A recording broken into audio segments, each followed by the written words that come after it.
is your mic. This is your water. Thank you very much.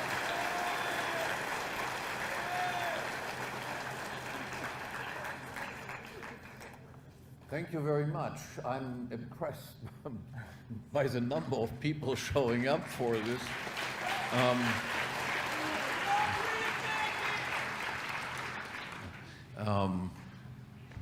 I hope I will give you a good, entertaining, intellectual show, which is not an easy task, but given the size of the audience, it would be a big blow to myself if I wouldn't be able to entertain you at least decently well. So again, thank you very much.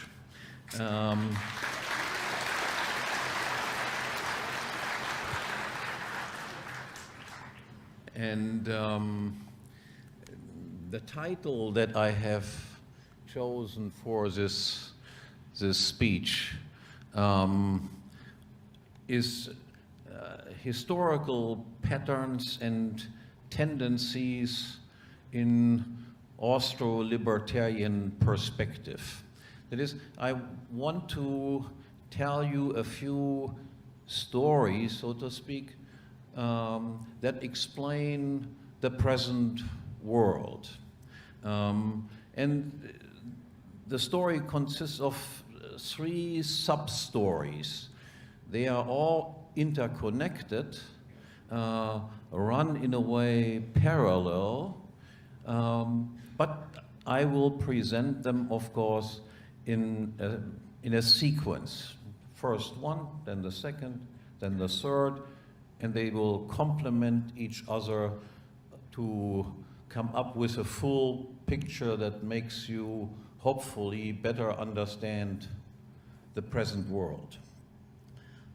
The first story, or nowadays people call that the first narrative, concerns the origin of states and the changes of states, or the constitutions of states, in the course of time. It is like a historical reconstruction.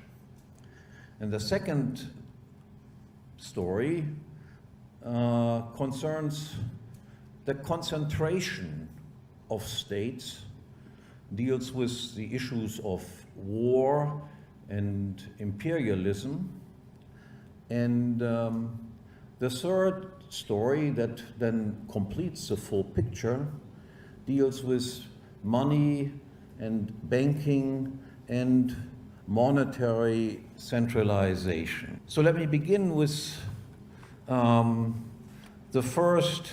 I will read you one page from one of my works that explains the very foundations of libertarianism, the very principles of libertarianism, and then I will, in a more loose way, continue from there. If there were no scarcity in this world, there would be no conflicts among people. But there is scarcity. Since we left the Garden of Eden, things are scarce.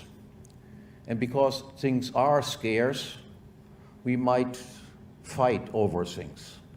I want to do one thing with a certain object, and you might want to do something else with the same object. So if we want to live in peace with each other, it is necessary that all scarce things are in the hands of separate individuals. That is, we need private property in order to avoid conflicts, such that I own certain things and I can do what I want with those things. And you own other things and you do whatever you want to do with those things. This is the only solution in order to avoid conflict, unless there would exist a perfect harmony of all interests. That is, everybody wants everybody else to do exactly what he expects them to do. But obviously we do not live in such a world. In a world where we have different ideas of what should be done, what makes us happy or unhappy, we need private property in order to do what we want without coming into conflict with other people. And then the question is, how do we decide who owns what and who doesn't own what? And the libertarian answer to this is, the first thing is, of course, everybody is the owner of his or her own physical body. You can do with your body what you want. I can do with my body what I want. I don't interfere with your body, and you don't interfere with mine. With regard to external things, in order not to get into conflict, the rule to acquire property, private property, is he who is the very first one to appropriate something that was previously unowned becomes the owner of it. Because only the first one can obviously appropriate these things without running into conflict. The second one cannot do that. If it is already appropriated by one, then the second one, if he wants to appropriate the same things, would run into conflict. And then, of course, property can be passed on by voluntary agreements. I can pass on what I have originally appropriated to you, and you can pass on whatever you have appropriated to the next person. Those are very simple rules, intuitively sensible, and that is, by and large, the libertarian program. That's how we acquire private property, and that's how we can avoid conflicts. Even if we follow these rules by and large, we have, of course, people who break the rules.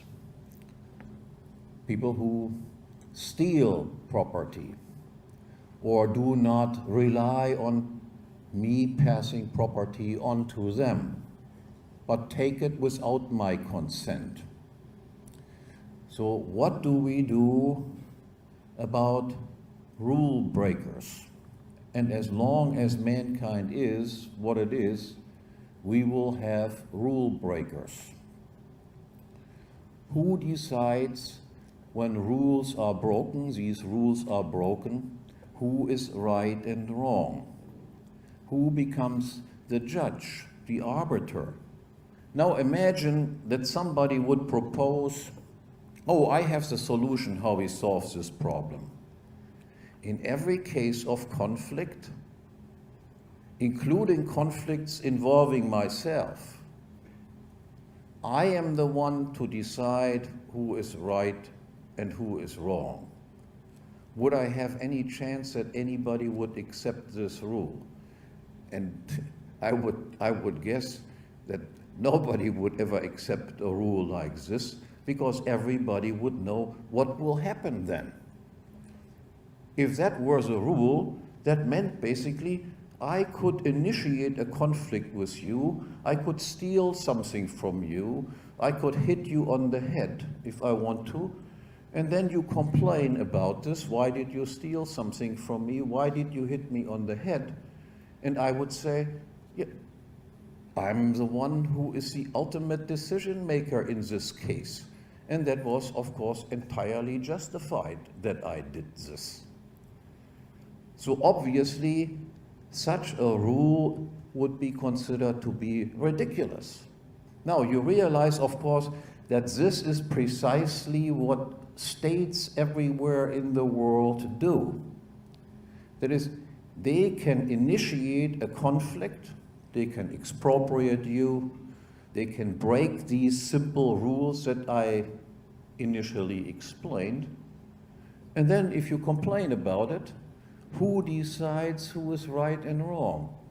A judge who is an employee of the state. So the question is then, how did such a crazy institution, such as a state, become possible? Something that on the face of it makes no sense whatsoever. And I want to just reconstruct how such a thing was possible. Initially, during the period of the Middle Ages or so, people went with their conflicts that they had with each other to what we might call aristocrats or nobles. You would not choose as judges somebody who has no influence, who is not respected by the rest of the people, because ultimately you have to enforce the verdict that the judge makes.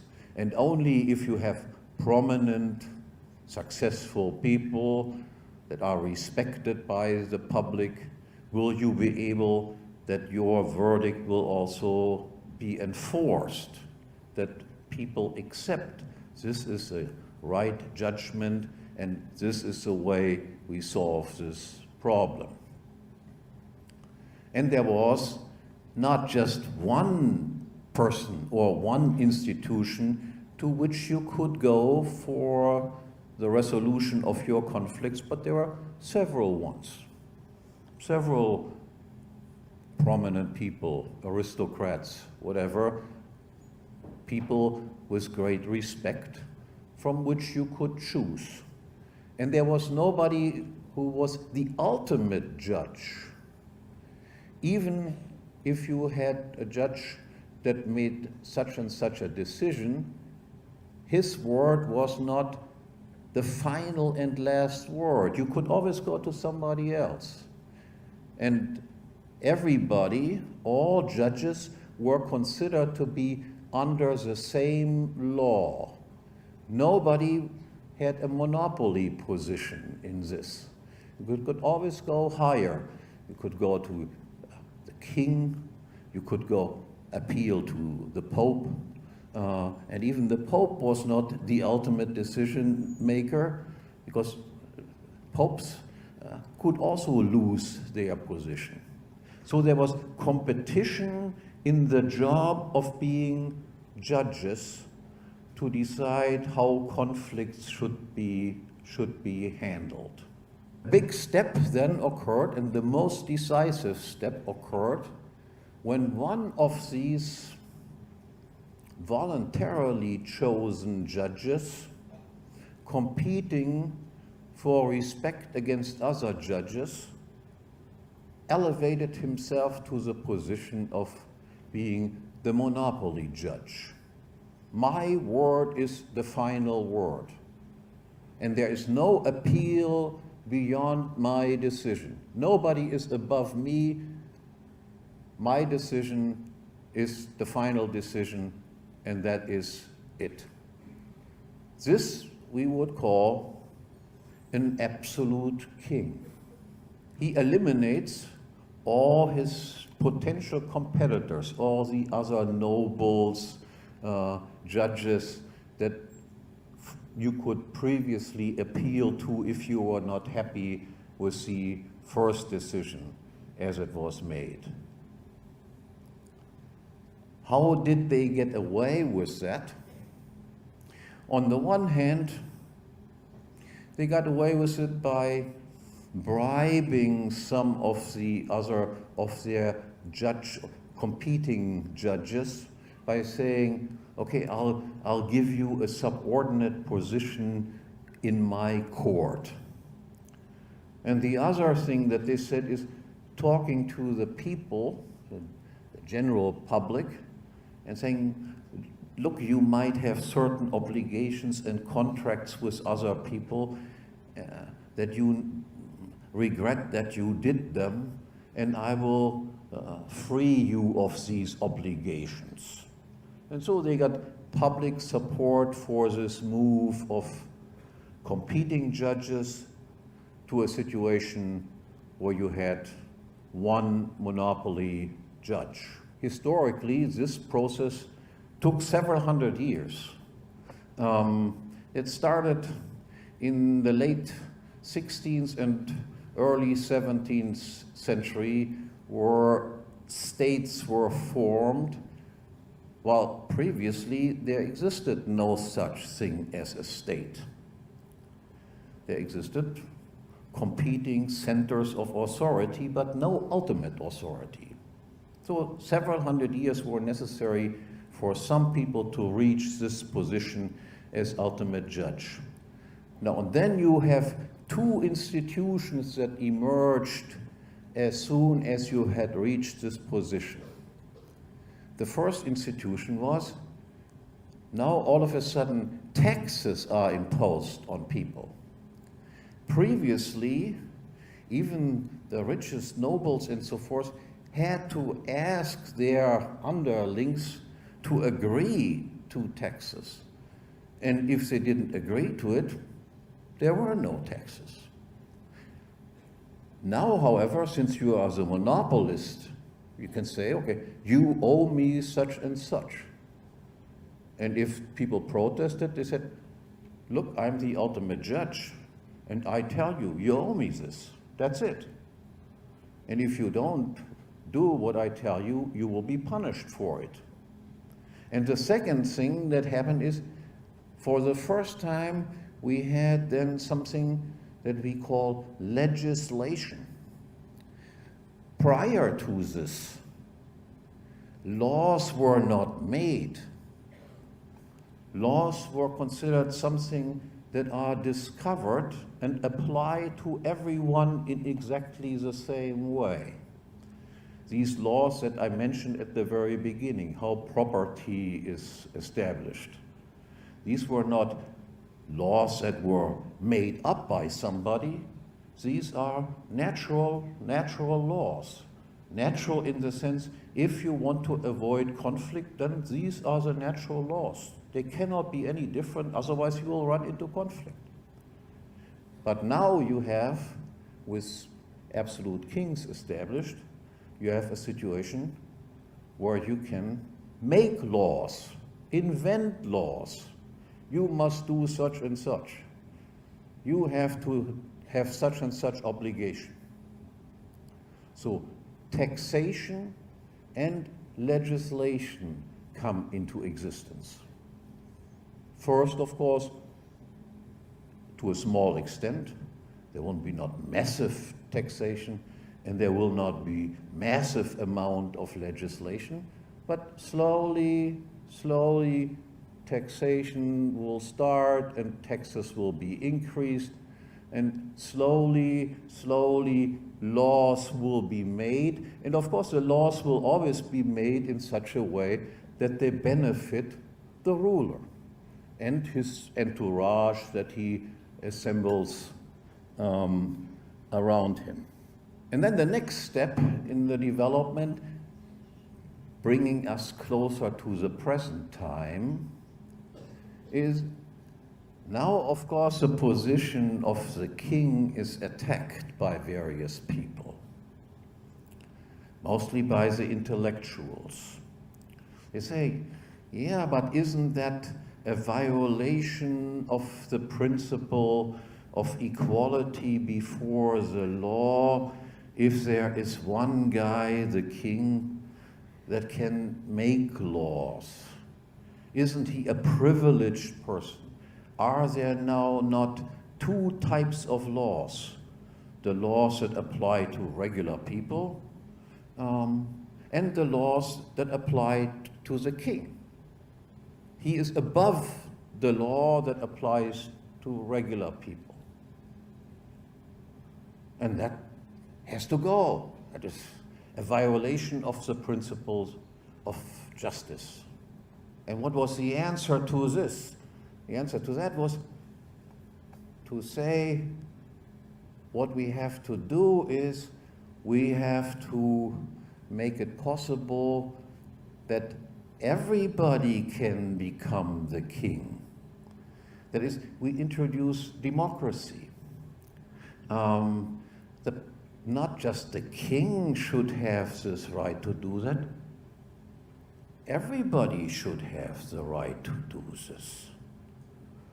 Everybody should be able to become the king, so to speak.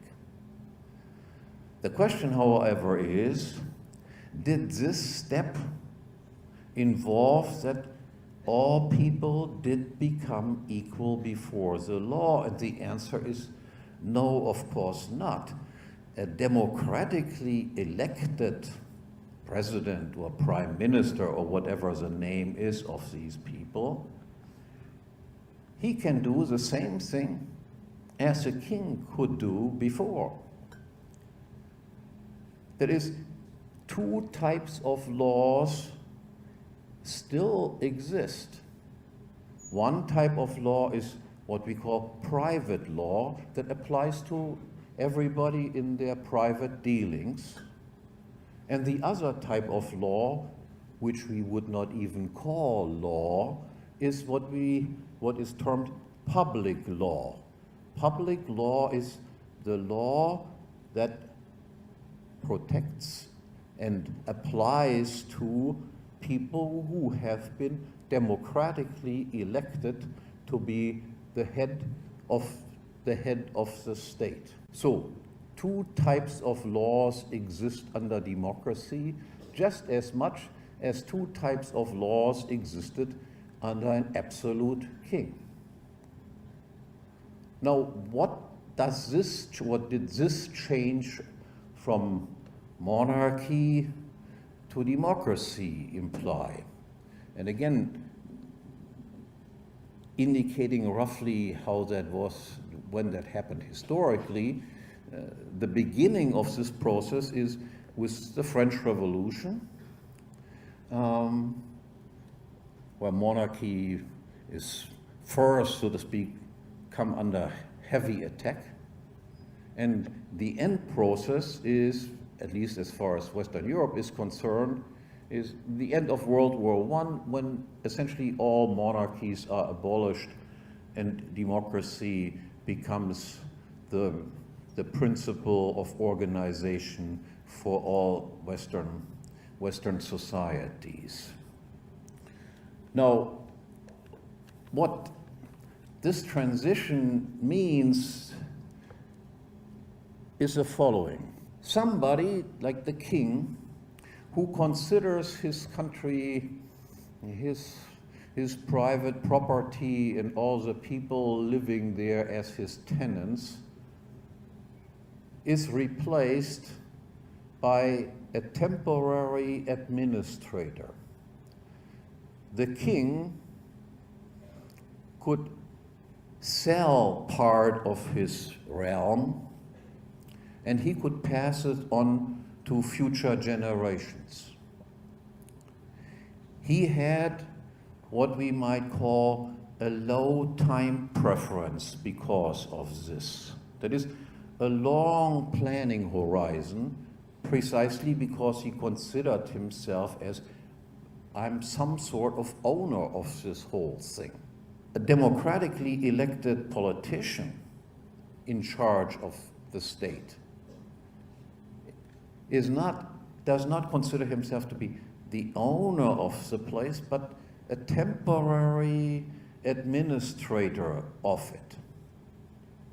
He cannot sell anything and keep the receipts from the sale for himself, and he cannot pass it on to the next generation. Will that make a difference in the way that he conducts his business? And the answer is yes, that will make a tremendous difference. I always try to explain that to my students by giving him the following example. Imagine that you own a house You can pass it on as an inheritance. You can sell the house and so forth. Or you have the same house, and for 4 years you can do with the house whatever you want to do with the house, but you cannot pass it on, and you cannot sell it and keep the receipts from the sale. Will you treat the house the same way? And the answer is no, of course you will not treat the house the same way. If you are just a temporary caretaker of it, you will try to get as much out of the house in as short a time as possible, because after 4 or 5 years, you might no longer be in charge of it. And the house might then be a ruin. Would you do the same thing if you were the owner of the house? And the answer is, that's very unlikely that you would do that. I'm not excluding that. There are sometimes crazy people in the world. Actually, there are very many crazy people in the world. But it is far less likely that people would do that if they own the place. So, democracy is a system that leads to systematic capital consumption. That is, people consume in the present because they do not know in what position they will be in the future, instead of accumulating capital and making long-run plans. There's another thing that I should mention. In democracy, because people are elected, you might say, isn't it better to have competition in who is the ruler than having no competition if you have a king running the country? And the answer here is, no, competition is good when it concerns the production of goods. That is, the production of things that people want. But competition is not good when it concerns things that are evil, things that people do not want. People do not ask to be taxed. They will not scream, hey, tax me, tax me, tax me, I love to be taxed. They do not ask, make another law that benefits you and harms me. They are afraid of this. But since states are in the business of taxing and legislating, that is, doing bad things, doing evil things, competition in that area is bad. You don't want competition in who is the best killer, who is the best person to run a concentration camp. There you would be happy if you have incompetent people, stupid people, people who are inefficient. But democracy precisely produces that the biggest demagogues, the biggest crooks will rise to the top.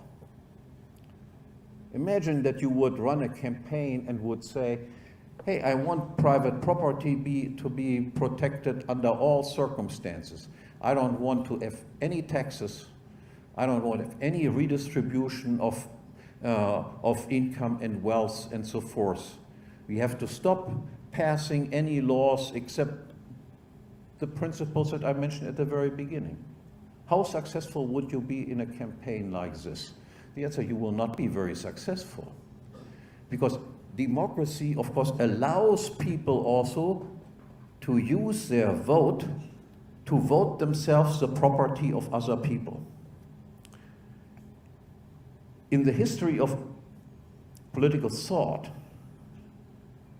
you will find practically no one who ever promoted democracy until very recently. But in the past, everybody realized democracy is a way of people who have less or have nothing to vote themselves the property of those people who have more and are better off than they themselves are. It promotes immorality. democracy might work in very small villages, because there everybody knows who the other people are. You know, Mr. X is a nice guy, and Mr. Y is a lousy person. And you would be ashamed to try to rob other people of their property because people know each other. But if you have states that are made up of millions and millions of people, you don't know whom you rob. So the inhibition that you otherwise have against stealing from other people simply disappears. One word about, can kings also be evil? Yes, they can be evil. But because they inherit their position, they are not elected to their position, they also might be sometimes nice people. Democratic leaders cannot be nice people because they are the result of elections, of competition among them. All right. So this is the first story, how states evolve and how the structure, the constitution of states has changed in the course of whatever, 1,000 years. Now I come to the second story, which in a way complements the first, makes the picture more complete than the picture that I developed up to this point. In a situation where we have no state, of course there are also fights and warlike activities going on among different groups and so forth, different gangs, different families fighting each other. It was not a situation where everything was absolutely peaceful and wonderful and marvelous. But before the development of the state, whenever you engaged in aggression against other people, or some groups fighting other groups, you had to pay the cost of being an aggressor yourself. To aggress against other people is also not costless. You must have means to do it, you must have money to do it, you must have weapons to do it, you must have people who side with you and so forth, and yet you might have to pay to fight on your side. So you would always think, if I go into some conflict with others, fight other people, I always have to consider how costly will that be for me? Will I win? Will I lose? And so forth. As soon as you have the institution of the state, war making becomes a different enterprise. Because now you can make other people pay for your aggression and your aggressive motives that you have towards other people. Again, recall, you can resort to taxes. People must pay for your war that might not want to have anything to do with it. Imagine that, let's say, Mr. Bush, when he started his wars in the Middle East or so, would have had to pay for this war himself and recruit his buddies and friends and say, are you willing to chip in for this war? Well, he might have found a few people who would have chipped in. But would all Americans have said, hey, wonderful, great idea, here you have my money, go ahead, do it? And the answer is, no, millions of people would have said, what do I have to do with these people in Iraq? What do I have to do with the people in Afghanistan? It's your war, pay for your war, but leave us out of it. So the likelihood of wars increases dramatically as soon as you can externalize the cost of it onto people who are actually not interested in that whole thing at all. Now, if states go to war against other states, and they do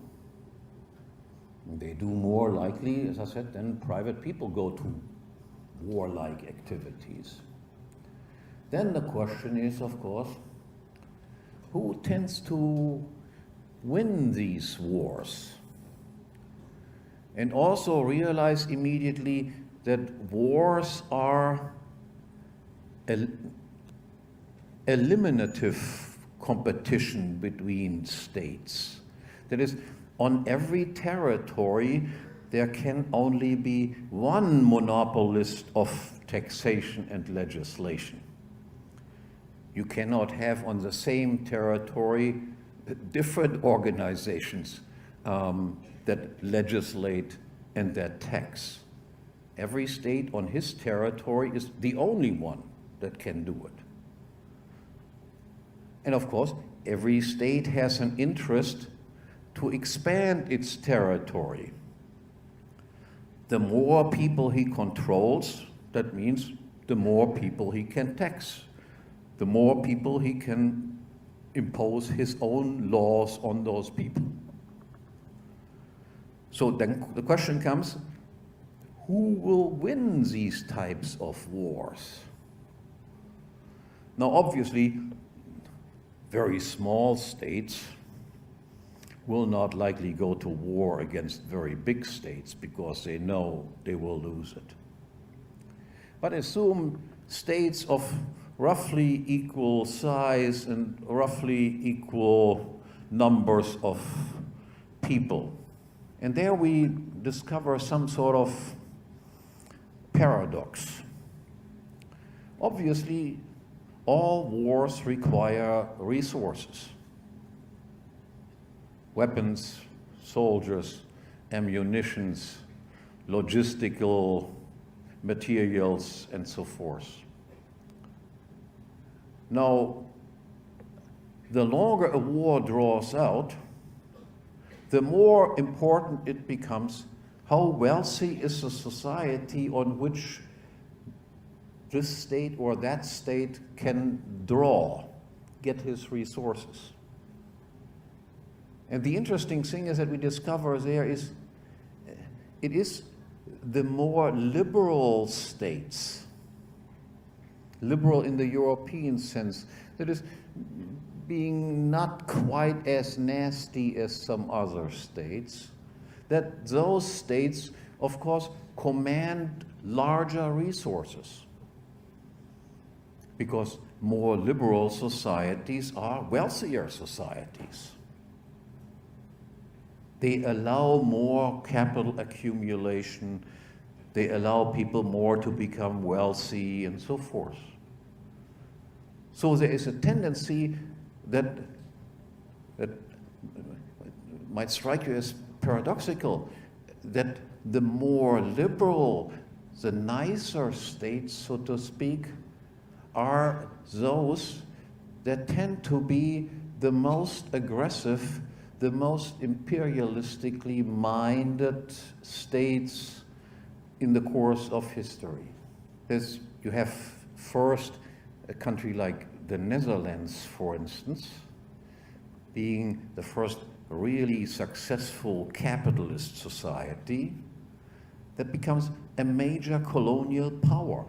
Then that position goes to England.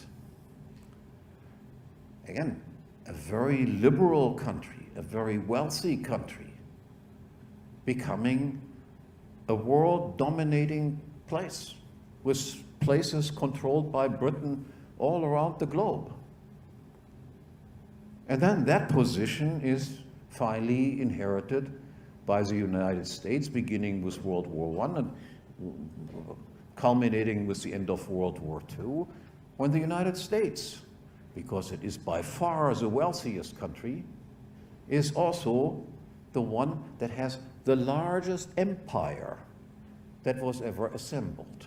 Another word about war and democracy. No, royal wars of kings. The motive for those wars were, to a large extent, some sort of inheritance disputes with comparatively little involvement of the civilian population. Democratic wars, beginning with the French Revolution, and then of course with World War I and World War II, democratic wars are really national wars. They introduce for the first time the draft. That is, since all people allegedly under democracy rule themselves and it is their state, everybody has now the obligation to participate in the war. Even the civilian population gets drawn into the war. The war becomes more totalitarian, more total wars than kings' wars ever were. Kings' wars were by and large because the armies were meeting on open fields and the two armies were clashing and the civilian population was by and large unaffected by it. That, of course, stopped entirely, first of all, with the American Civil War, then already with Napoleon, before, with World War I and World War II, of course, all of these states use the draft. All people have to participate in it. Nobody can escape from participating in the war enterprise. And you realize that this tendency of states going to war and trying to enlarge their territories would ultimately only come to an end if we have a one world dominating power. It is not necessary that this and of course this is, so to speak, the goal of the United States. Yes, the United States has something more than 150 military installations across the world, in all sorts of countries. Now they're far away from reaching a position, they might never reach it. But it is important to recognize that there is a tendency in that direction.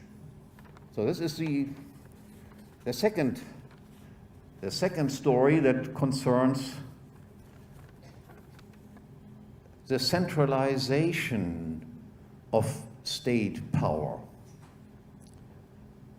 with, as we can easily imagine, with the logical endpoint of having a world state, a world government. And let me just make one point, I'll come back to that later on again. While there are some people who think that this would be, even some philosophers thought, that would be the perfect situation if we have just one world state. There's a big mistake to think that. Because if you have one world state, then you would have the same tax structure and the same legislation, the same regulation structure all across the globe, with almost no possibility of people voting with their feet, of running away from a place in search of something that is better. And since people cannot run away from it, this one world state would have practically no problems anymore on cracking down more and more on their own population, because after all, they have no alternatives. They have to stay where they are. And all places are taxed and regulated in the same way. Now I come to the third part of the story, which again runs parallel to the ones that I already talked about up until now, and complete the picture. And that concerns the development of money. Money emerges in the market as a result of the division of labor in which people engage. Money is defined as a common means of exchange. That is, it is the most easily saleable and the most widely accepted good of all goods to facilitate exchange. There's no other good that is accepted by as many people as easily as money, and there's no other good that can be sold as easily as money. Originally, money is a commodity, some real good that has taken on this function of being the most easily exchangeable of all goods. Of course, states immediately discovered that it would be of utmost importance for them, that is, to increase the power and the mightiness of states, to somehow get their hands on money. Now, how did they do this? The first thing is they monopolized the minting of gold coins and silver coins or whatever was in use.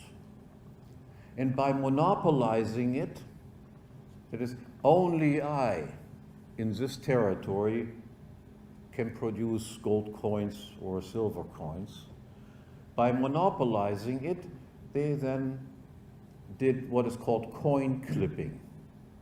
They simply said, send me your coins, and I'll make a new picture on the coins, the new king, new picture, and then took some of the gold content and silver content out of it, gave the same number of coins back to the people, but what they took out, the gold that they took out, or the silver that they took out of each one of these coins, were additional amounts of money that they kept for themselves. So the purchasing power of money was reduced, and the government, the states, produced money by stealing from the existing coins. Now people eventually discover this sort of stuff. The next step was, because people don't always schlep around gold coins and silver coins, there existed also something that is called money substitutes. That is, tickets that entitled you to a certain amount of money. Were easier to carry around. It's just pieces, tickets. You don't have to have your pockets full of heavy gold coins or so, just tickets, but the tickets were titles to gold coins or silver coins.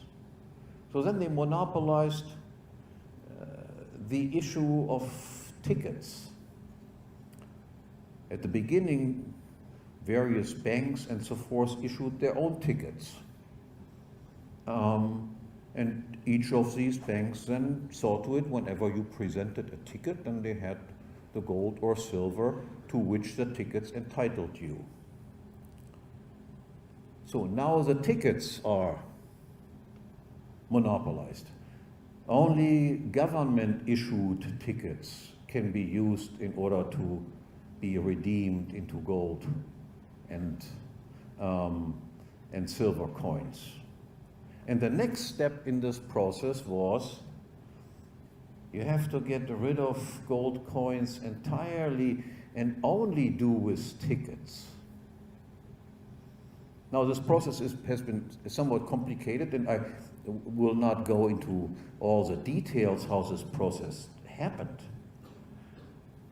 But all states typically went at some point, usually during wartime, off the gold standard or off the silver standard,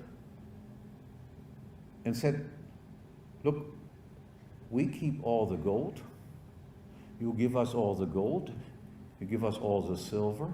If you don't do that, we will punish you, and you get tickets for it. But we will no longer redeem these tickets into gold or silver. Again, this was a lengthy process that ended in 1971. In 1971, the last tie to gold was cut. Until 1971, it was possible for, at least for foreign central banks, to come to the United States and say, here I have 35, here I have paper dollars, 35 of them, they entitle me to an ounce of gold.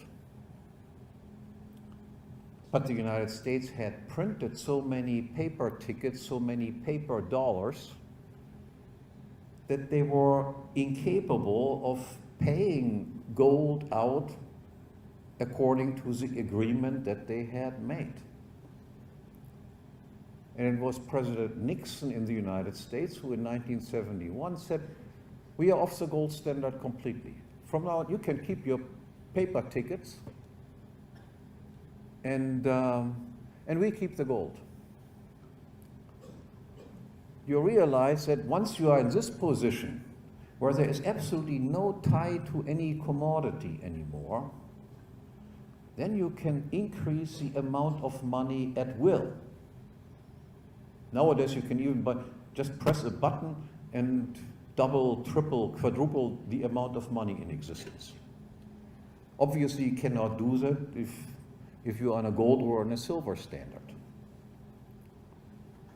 Now, what is important to realize here is an increase in the amount of money in existence does not make society richer. It just reduces the purchasing power of each unit of money. If by printing up paper money you could make society better off, then ask yourself, why is there still a poor country in the world? Even the craziest countries in the world can print any amount of paper money that they want. Why is there still a poor person on earth if simply by increasing the amount of money in existence, wealth would be created? And the answer is that cannot be done. But if you ask any central banker in the world, they all believe in this nonsense. You read in the paper every day. It's like quantitative easing.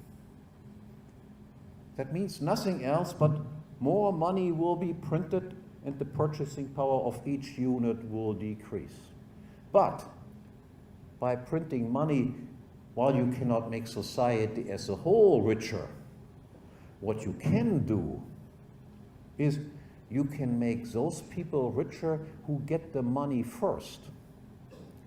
Because those people who get the money first can still buy with that new money at the old low prices. And then as that money ripples through the economy and prices go up, those people who then get the money very late, they are paying higher prices already for everything. So there is an income redistribution taking place from those who get the money first, who are the ones who benefit from it, and harmed are those people who get the money last. Those people, for instance, who are on fixed incomes. If you are on fixed income and the purchasing power of money declines, you are then screwed. And then the answer is, who is the one who always gets the money first? And the answer is, who gets the money first? First the central bank that printed. and they are governmental institutions. And then the main clients of the central banks, those are the big private banks. And then the main clients of these private banks. But none of that is you and me. So if people somehow complain about how the inequality of incomes is always rising, one major reason for this is precisely this constant increase in the amount of money in existence. Now, bringing the story to an end, here and money again leads us back to what I talked before about war and imperialism. The most powerful country is also the one that produces what is called the reserve currency. The US dollar is the reserve currency used by almost all countries. The Americans printing dollars and dollars and dollars, and the other countries who sell goods to the United States, earning dollars, don't always just use these dollars in order to buy or invest things in the United States. They keep it as reserves, as the basis of their own currencies. Foreigners who sell things to the United States are paid with paper, so to speak, and the Americans receive actual goods. So American consumption is to a large extent financed by people in other countries, which we might call monetary imperialism. Again, currently there is still one problem even for the Americans. That is, the dollar is not the only paper currency in the world. There still exist other currencies, the euro, Japanese yen, Russian ruble. And if the Americans would overdo it with their money printing, then the danger might be that people move to other currencies. So there is then a tendency to eliminate also this competition against other currencies. And one attempt, for instance, one big step in that direction was, for instance, the establishment of the euro. Before the euro was established, around 2000, there were still other competing strong currencies, like the German mark, for instance. The German mark was not particularly strong because any German virtues, but Germany had suffered twice from hyperinflation because they lost the war twice. And because of that experience, the Germans were a little bit more aware of the fact that inflation is a danger. And because of that, the German central bank was relatively modest in its amount of mark printing. The Americans did not like that and promoted the establishment of the European Central Bank. And the European Central Bank, there you have Spaniards, Italians, Greek people sitting on the board of the European Central Bank, and all these countries were easy money countries. So the euro is a far weaker currency than the German mark was before. And the best, from the point of view of American interests, would be, of course, if the entire world would go on a dollar standard. Now, again, as I said, there is this tendency toward a world government, and there is a tendency to establish a world paper currency. A world paper currency would be, of course, a currency that would be more inflationary than anything you have ever seen before. Because you would not have to be afraid that, because there's only one currency left, that it somehow falls in value against other currencies which curtail your own temptation to print more and more and more. So I'm also not sure that there will eventually come about this one world paper currency, just as I'm not sure that there will in the end come about a world state. But one must be aware, in order to understand the current world, that these two tendencies are underway, that they are constantly forces, influential forces, that work in this direction. What I have told you so far has a certain amount of similarity with the Marxist theory of social development and of history. I realize that you're mostly relatively young people, so you might not even be well versed in Marxist theory anymore. I am much older than you. I just turned 70 this year. I had first-hand experience of communism. My mother had been expropriated in East Germany by the Russians. I was born in West Germany, but most of my relatives lived in the East. So I have seen firsthand the mess that socialism caused, the desperate impoverishment of people. And I have, of course, studied. I was a lefty when I was young. I have studied Marxist theory. I probably know more about Marxist theory than most or any of you. I want to make you aware of a certain similarity of what I said to what the Marxists said and point out what their major mistake was. The Marxist theory is also something, there is exploitation going on. The exploitation is exploitation by the capitalists, they exploit the workers. Now, there existed an exploitation theory and a class theory long before Marx. It was a liberal or Austrian exploitation and exploitation theory. That is, the state are the exploiting organizations. Taxation is exploitation. The interests of the worker and the capitalist are harmonious. The better the company goes, the higher the wages of workers will become. It is a voluntary association. If a worker doesn't want to work for them, he doesn't have to work for them. But there is exploitation in the world. Exploitation is taxation. And then the Marxists, there is a concentration of firms.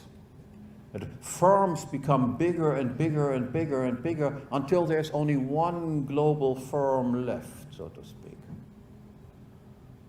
Yeah, but it is not firms that get bigger and bigger and bigger. It is states get bigger and bigger. The concentration does take place, but it is not the concentration of private companies. It is the concentration of states to ever larger size. So what then can we hope for? What we can hope for is for a process of decentralization, of ever smaller units on the way to a society without a state completely. That is, the European Union is a disaster. The Brexit was a good idea. Germany should get out. The provinces in Germany should get out. In many speeches in Europe, I have always I have coined, so to speak, the phrase, what we need is a Europe of 1,000 Liechtensteins. Liechtenstein has 36,000 inhabitants. In Liechtenstein, the Prince of Liechtenstein allows these 6 or 7 villages which compose Liechtenstein to each secede from Liechtenstein to become independent of Liechtenstein, or to join Austria, or to join Switzerland, whatever they want. Why would that be good? Why should we promote the secessionist movements or decentralization? Because if we have states at all, and as long as we have any states at all, it is best to have as many of them as possible, because then they have to compete for people to stay there and not move to other places. They have to treat their people in a nice way, otherwise they simply disappear. Small states are also less likely to engage in warlike activities. Small states also are almost forced to engage in free trade with the rest of the world. Because imagine that a state like Liechtenstein with 36,000 people would say, we do protectionist measures. We don't want any foreign goods come in here. The population would be dead in a week or two. They must engage in free trade.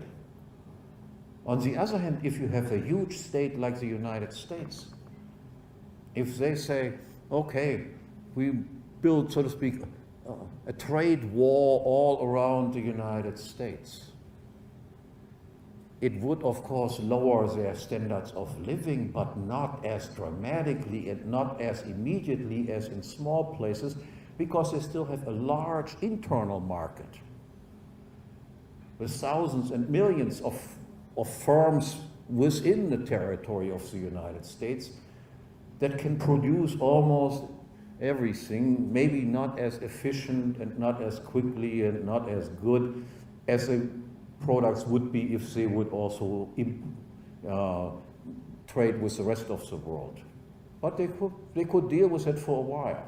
And as I said before, the smaller the states are, the more difficult it becomes for people to simply engage in, I steal from my neighbor by voting for this and that, because people know each other and there will be more social control. So the goal of libertarians on the way to the goal of a completely stateless society is, first, we have to work as hard as we can with as good arguments as we can come up with for a process of decentralization or even secession. I thank you very much.